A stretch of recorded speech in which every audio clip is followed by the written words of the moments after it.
Salam sejahtera saudara-saudara sekalian yang kami kasih dalam Kristus. Seluruh anggota jemaat dan simpatisan GKI Taman Cibunur Bandung, serta semua saudara yang mengikuti acara persekutuan doa ini. Saya Pendeta Budi Cahyono Sugeng akan melayani persekutuan doa hari Kamis 24 Maret 2022 dengan tema Kristus telah mendamaikan kita dengan Allah. Marilah kita siapkan hati kita, kiranya persekutuan doa ini boleh saling menguatkan dan menjadi berkat. Kita mulai dengan menyanyi dari NKB 196, bait yang pertama, Ku beroleh berkat.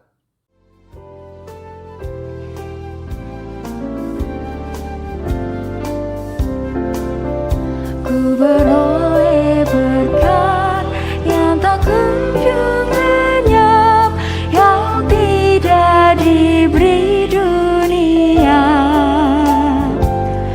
Di dalam hatiku walau seret beban, ada damai sejahtera bakal.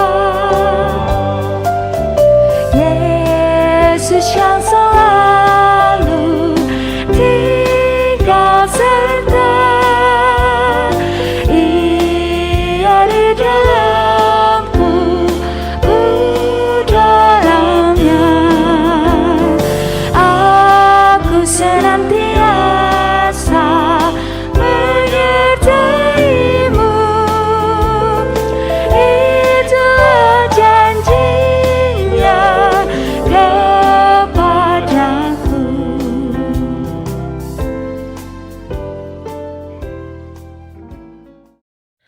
Marilah saudara-saudara sekalian kita bersama berdoa.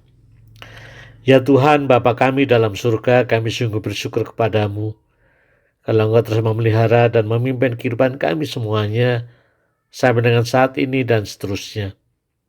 Dengan segala pergumulan dalam hidup ini, kami merasakan lega karena kami tidak sendirian. Ada Tuhan bersama dengan kami semuanya. Saya bersyukur kalau saat ini boleh kembali berjumpa dengan Tuhan dalam persekutuan doa. Tuhan siapkanlah kami semuanya, kiranya persekutuan doa ini boleh saling menguatkan satu dengan yang lain, juga boleh menguatkan iman kami semuanya. Dalam nama Tuhan Yesus kami telah berdoa. Amin.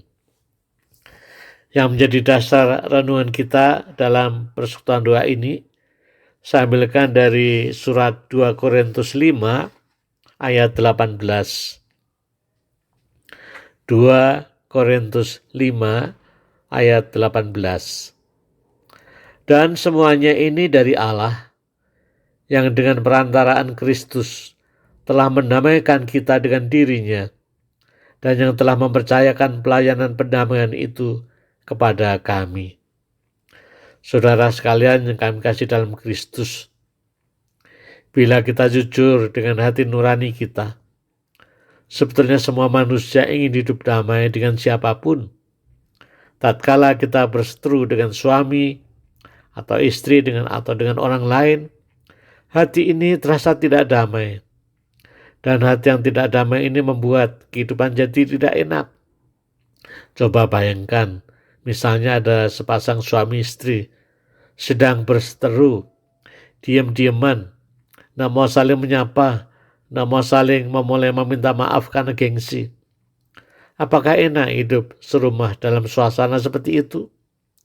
Mau makan bersama nggak enak, mau tidur bersama nggak enak, jadi suasana serba tidak enak.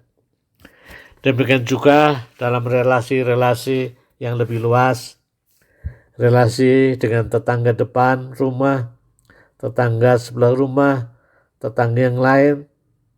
Kalau relasi kita tidak baik, kita bertemu jadi tidak enak. Juga dalam relasi yang lebih luas lagi dengan teman sekerja, segereja, dan sebagainya. Kalau hubungan kita tidak baik, tidak damai, rasanya hidup dan bertemu dengan mereka jadi tidak nyaman. Apa artinya semuanya itu? Artinya sebenarnya semua manusia itu rindu untuk hidup damai satu dengan yang lain. Bacaan Alkitab kita 2 Korintus 5 ayat 18 mengatakan, atas prakarsa dari Allah. Tuhan Yesus telah mendamaikan kita dengan Allah. Artinya melalui Kristus, relasi kita dengan Allah dipulihkan, beroleh damai kembali. Di mana sebelum kita damai dengan Allah, kita hidup berseteru dengan Allah. Hidup kita berlawanan dengan kehendak Allah.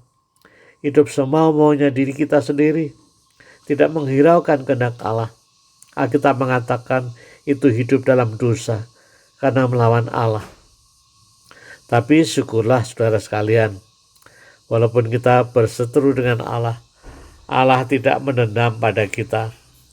Coba bayangkan kalau Allah suka mendendam, habislah kita semuanya. Sebaliknya Allah berupaya bagaimana supaya kita bisa hidup damai dengan Allah. Melalui Kristuslah kita peroleh damai dengan Allah. Bagaimana mungkin bisa?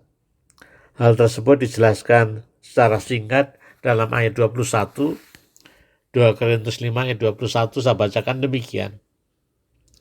Dia yang tidak mengenal dosa telah dibuatnya menjadi dosa karena kita, supaya dalam dia kita dibenarkan oleh Allah. Tuhan Yesus yang adalah Allah sendiri datang ke dalam dunia untuk memikul dosa-dosa kita. Dosa dan hukuman dosa mestinya kita yang menanggungnya karena kita yang berdosa. Tapi Kristus datang ke dalam dunia untuk memikul dan menggantikan dosa dan hukuman dosa itu. Kalau dosa dan hukuman dosa telah ditanggung oleh Kristus, maka di hadapan Allah kita menjadi orang-orang yang sudah benar, orang-orang yang dibenarkan. Di hadapan Allah kita menjadi orang-orang yang dibenarkan oleh Allah. Inilah namanya pengampunan dosa dari Allah. Allah mengampuni dosa kita melalui Kristus sehingga hidup kita menjadi benar. Bila hidup kita dibenarkan Allah, maka kita boleh datang kepada Allah. Kita tidak lagi berseteru dengan Allah, tapi berdamai dengan Allah. Lalu bagaimana rasanya kalau Allah mau berdamai dengan kita dan kita diterima Allah? Oh, mestinya hati ini penuh dengan syukur dan sukacita. Damai tiada taranya.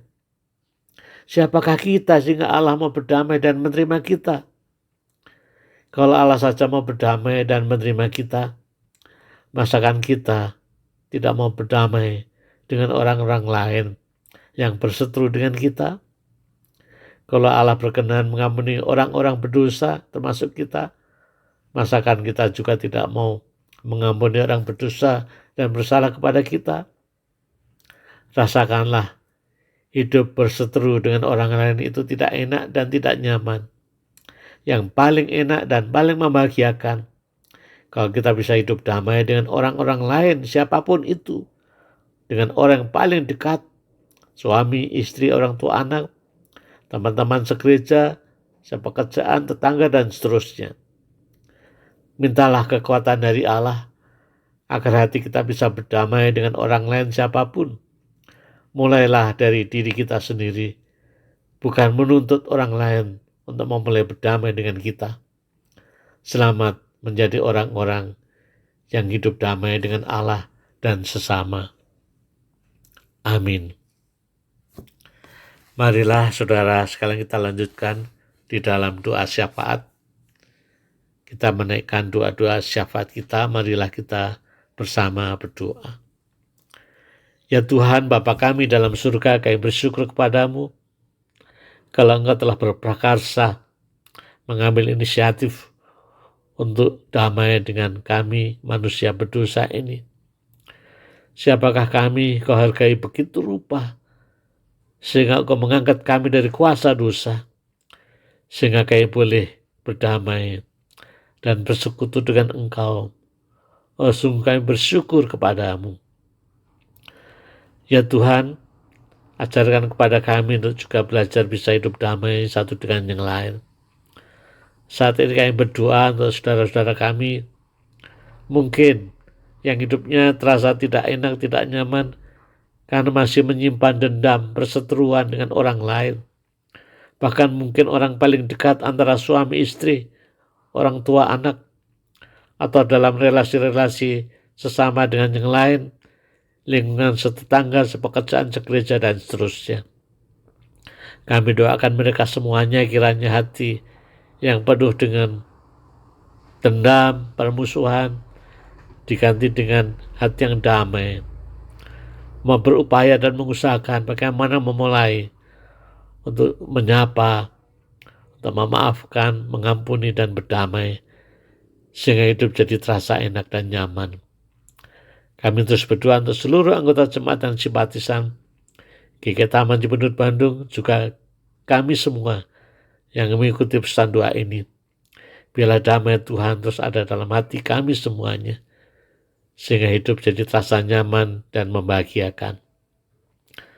Kami berdoa untuk perdamaian dunia yang saat ini juga prihatin terjadi peperangan antara Rusia dan Ukraina, yang sebenarnya mereka juga asal mulanya juga sebangsa.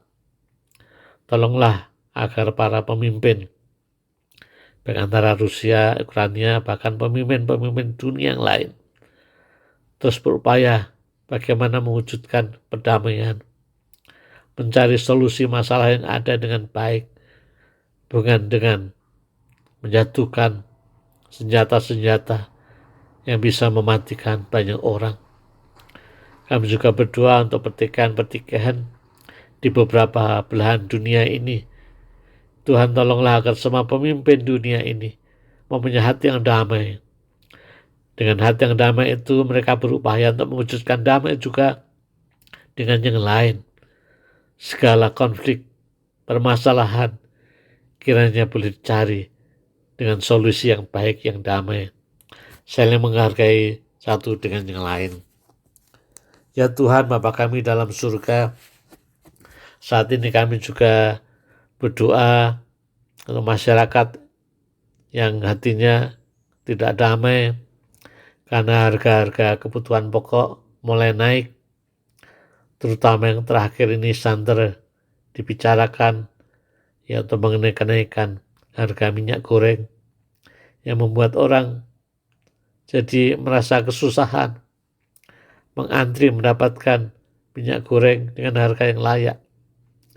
Tuhan tolonglah kiranya memberikan hikmat pada pemerintahan kami dalam mengatur atau mengelola minyak goreng, bahkan juga semua kebutuhan pokok, apalagi menjelang puasa dan lebaran ini.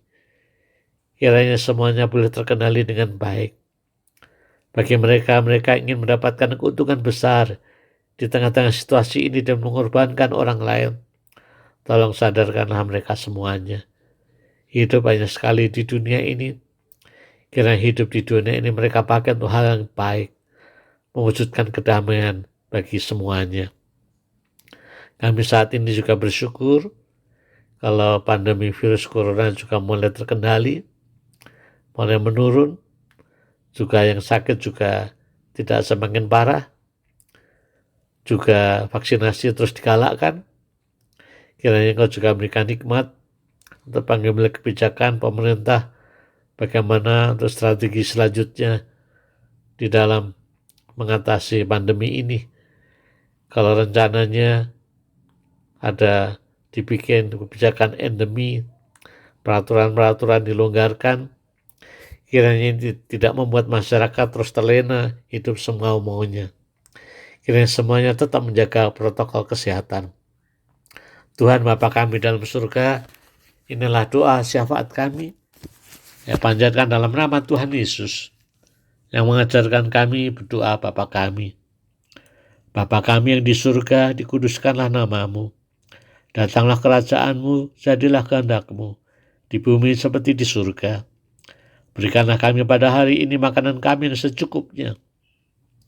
Dan ampunilah kami akan kesalahan kami, seperti kami juga mengampuni orang bersalah kepada kami. Dan janganlah membawa kami ke dalam pencobaan, tapi lepaskanlah kami dari yang jahat. Karena Engkaulah yang punya kerajaan dan kuasa dan kemuliaan sampai selama-lamanya. Amin. Saudara-saudara sekalian, cukup sekian persekutuan doa kita.